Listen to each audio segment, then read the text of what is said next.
All right, my man. State your name and let them know you on Real Talk with Nick. Georgie Sweet here on Real Talk with Nick. That's what's up, man. Yeah. What's up, Nick? How you been, man? I'm good. Always good, man. All God right, is man. Great, man. God is good great. all the time. Good all the time. That's right. Absolutely. Now, talk to me, man.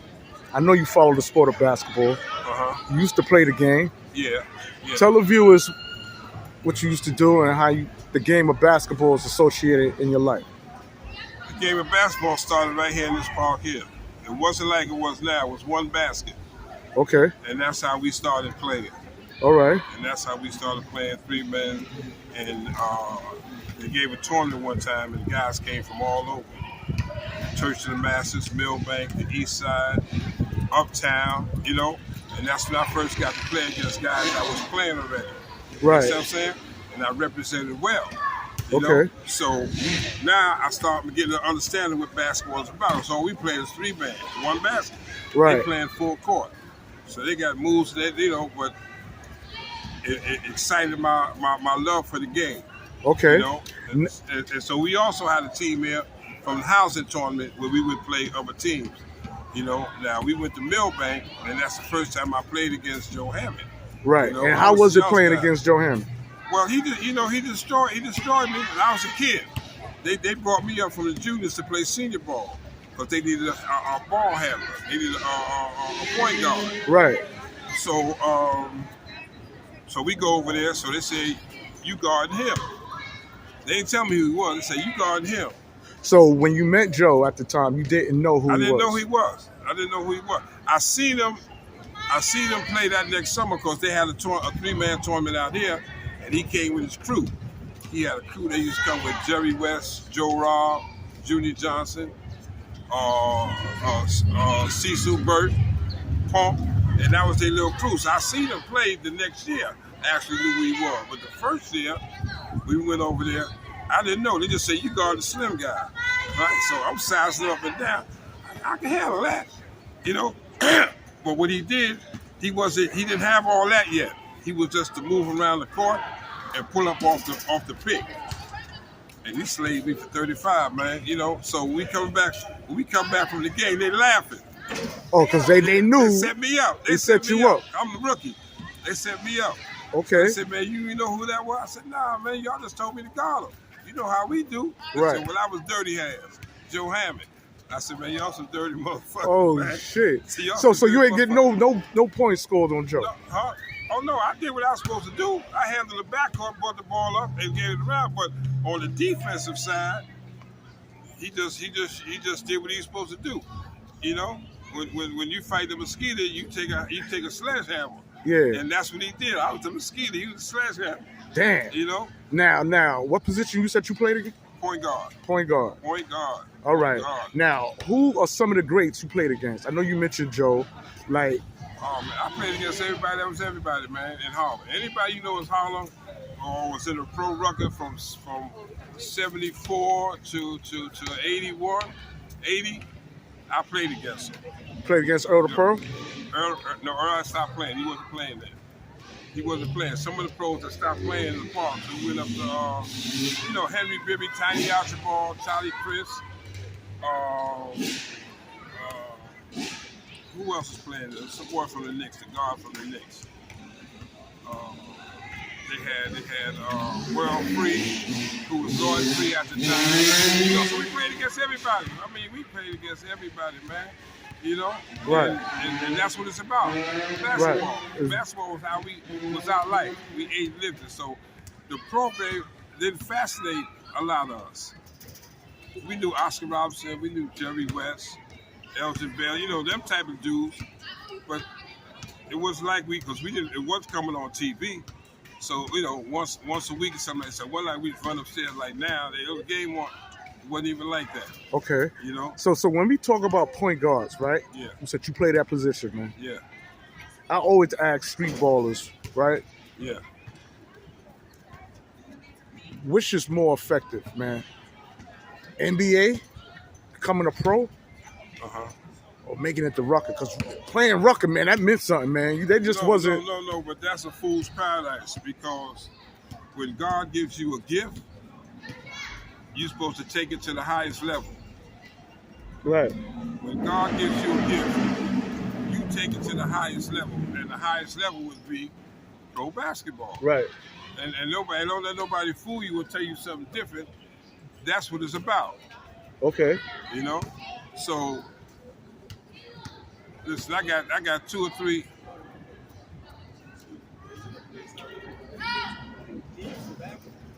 No, not while the kids is here. No, you got to go down the basement. All right. Yeah. Excuse us, viewers. Yeah. So you were saying about the difference between going pro and playing in Rutgers. Oh yeah. No. Anybody that has a gift want to take the gift to the highest level. You know. Now, see, when you playing out here, we figure that we the best. Right. You know what I'm saying? We played against the best, and the pros ain't make no. You know, they wasn't paying nothing. They wasn't accepting blacks, certain blacks. So we wasn't focused on going to the pros. Not until Pee Wee Kirkland and Joe Hammond and Tiny Archibald got drafted. Then we seen that's a reality. Okay. But by then, most of us had bad habits. Right. Got to a lifestyle that, you know. Right. Like I say, you got to take that gift. Right. That's from God. Right. And He wants you to use it. You Okay. know? Now, I didn't take my game on the road like I was supposed to. Right. College, the whole thing. And like I said, I was caught up in the street life. Right. You know what I'm saying? And Right. that meant the world to me. Doing what I want to do, having the freedom to do what I want to do. Right. I was making more money in the streets than what the NBA was offering, from what I'm You know hearing. what I'm saying? The possibility was there. You know? So, yeah, we respected some pros. You know, there wasn't nothing to say that. But at that time, you know, it wasn't about trying to go to the NBA. Right. Not until, like I said, these guys made it. Right. And then, you know, this is one of my partners right here. We played the Millbank together. Okay. Slaved everybody. It was fairs when they had Millbank. Yeah. They were fairs because we didn't take no prisoners. Wow. We didn't take no prisoners, man. And our practice was hard and rough. Okay. So we didn't care about nobody else. You got a name, and we didn't care about that. Was you there to witness the game between Dr. J and Joe Hammond? Yeah, I was there. You know, How was that? How was that? That's what I was there. It was a hell of a game. I heard Joe came halftime. Joe is two different times. It's 2 different times. The first game, Joe was there from the jump. Next year, I think he came at halftime, whatever. But, you know, that really showed us that, yeah, you can compete. And, you know, so now,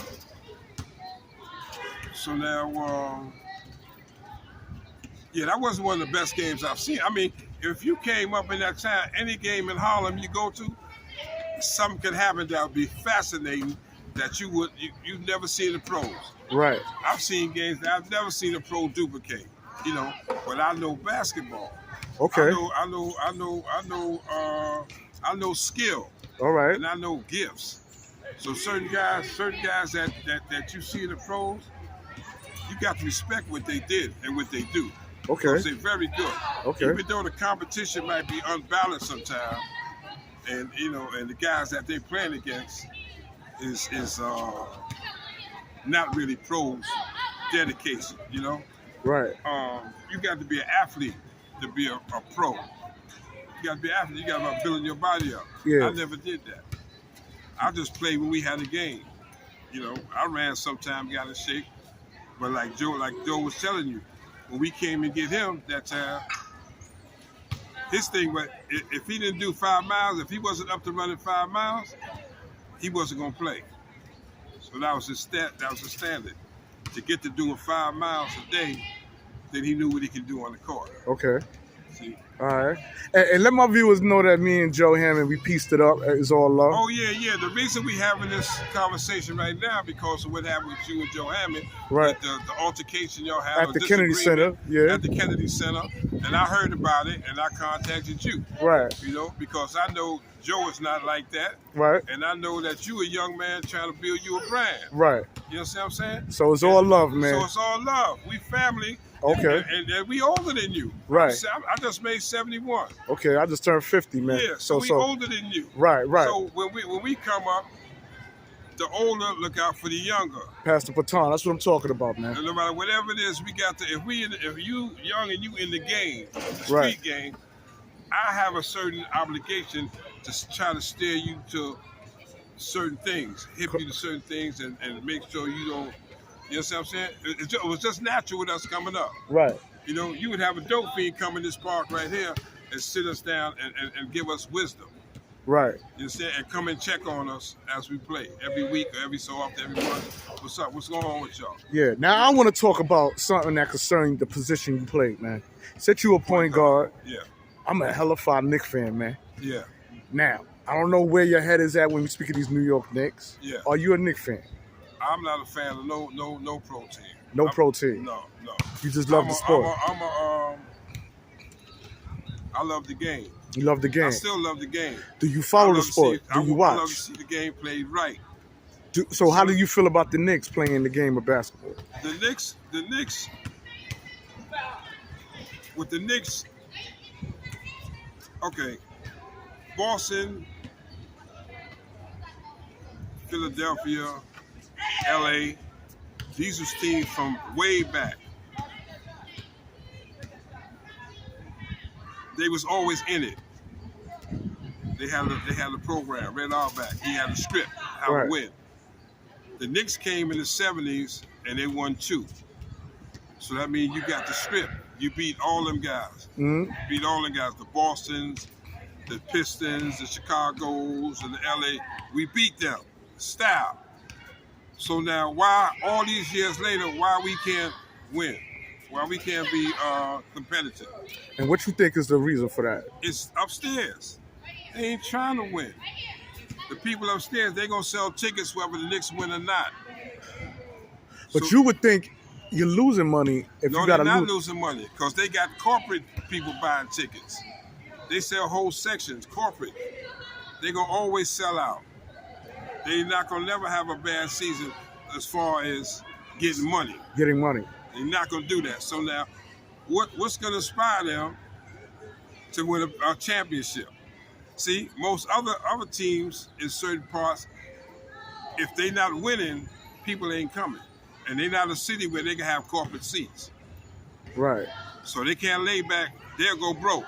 Right. So they can't lay back and keep losing and stay in business. The Knicks can do that, and that's what they do. And that's why I don't follow the Knicks. Because whatever they're doing down on the court, they're not going to make the right decisions. Look how many stars they had that went to another team and won championships. Just go back. Look at all the stars they had that he gets drafted number 1. They traded him in 2 years, 3 years. All them guys won championships on different teams. Right. So I mean, they can play. You didn't surround them with the proper people. You didn't have nothing in place where you could teach them how to play, educate them while they're on your team like they do now in certain teams. Okay. So the Knicks are not about that. If I was to ask you when the Knicks was winning, they winning days, when they was competitive. Yeah.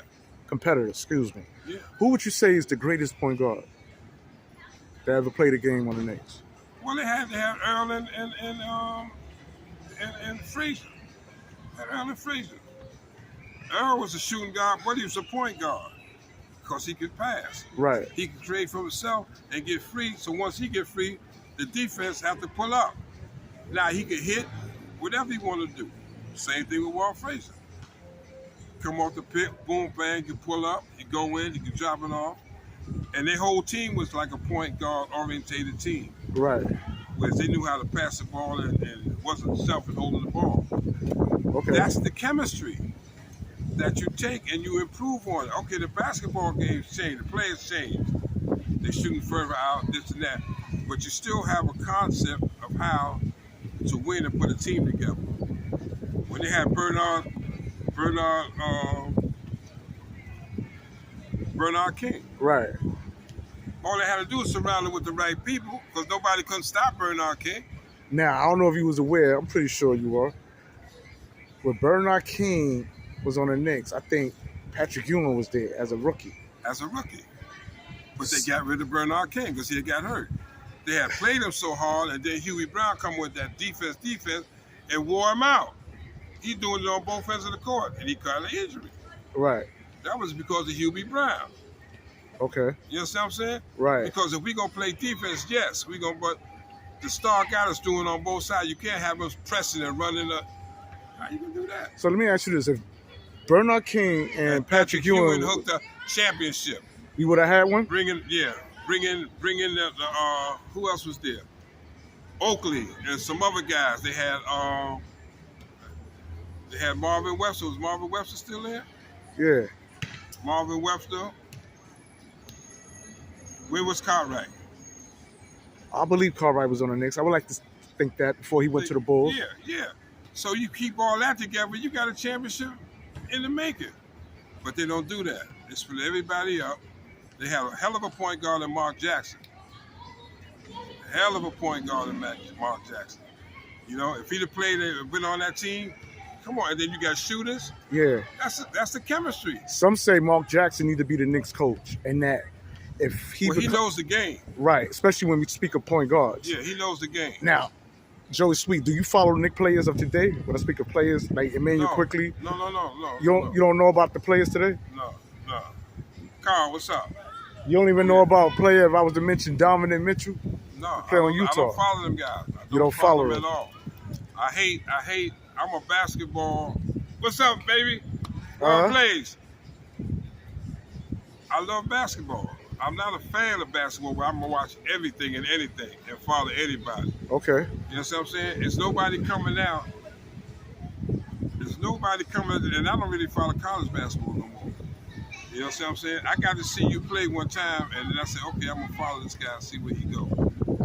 All right. So if I'm watching the game and I see Golden State play somebody or the Nets or whatever, and I see somebody, and I follow, his game.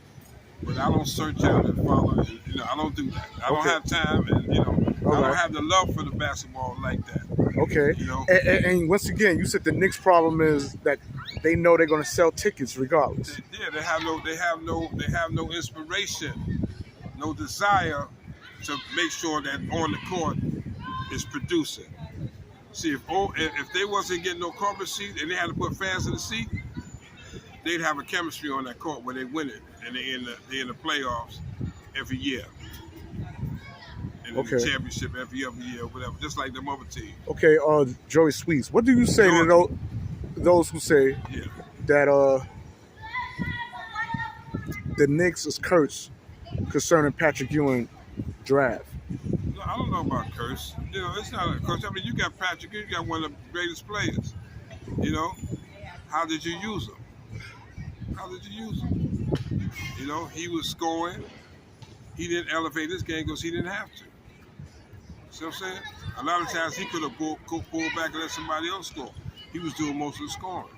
Right. Everybody was called upon to play what? Defense. Right. You know what I'm saying? And speaking of defense, how important is defense to the game of basketball? Defense is very important. See, when we came up, we was offensive minded, but it ain't gonna be like I played against you when I get 30, you get 25. No. If you know for scoring 30 and I got to see that you got 15 to say we really put something on you. We stopped you. I got my 30, I got my 15 assists and this and that, and you got 15 points. Right. And you wasn't effective. So that's where the defense minded came in with us. Do you think the game's missing there? Yeah, they don't play no defense. Man. Guys running down the lane and stepping back, shooting threes. And they don't know how to defend the three. Okay. It's an evolutionary game. All right, and last but not least, man, I want to know what's an ideal point guard in your eyes since you play that position. The ideal point guard is a two-way guard. That's a point guard, but can score when he has to. Joe Dumars, Isaiah Thomas, Chauncey Billups. It's a lot of two-way point guards because you can't be one way. Because if you can't shoot, they're gonna step back off you. So what do you say to those who say that a good point guard don't need to score? All he needs to do is facilitate the floor. No, he has to do both. You disagree with that? He has to do both. And so now they're making since Dr. J came in, they had the point forward, where the forward could come down and do his thing and drop in the score. But you need that point guard mentality on the court. See, the true point guard, he takes what the coach is done. That's what he does on the court. Right. See what I'm saying? So a lot of times the coach don't have to call timeout. He can let it play, and the point guard will figure it out and tell everybody what they need to do, where they need to go on defense and offense. You know, but a true point guard, a special point guard, is a two-way guard. It's a two-way guard. Yeah. He passes and he shoots. And he scores, yes. Wow, man. Facilitates. I want to thank you for breaking it down, man. He's the coach on the court. Yeah, he's the coach on the court. Okay. Yeah. All right. Listen, man, that's what it is. We got the OG, Georgie Sweets, breaking it down, letting the world know what it was like in these streets when it comes to Harlem basketball, man. It was a pleasure, Nick. All the best to you, man. Yo. Build that brand up and you know, and get what you deserve. Appreciate Stay you, healthy. bro. Thank you, bro. All right. Peace.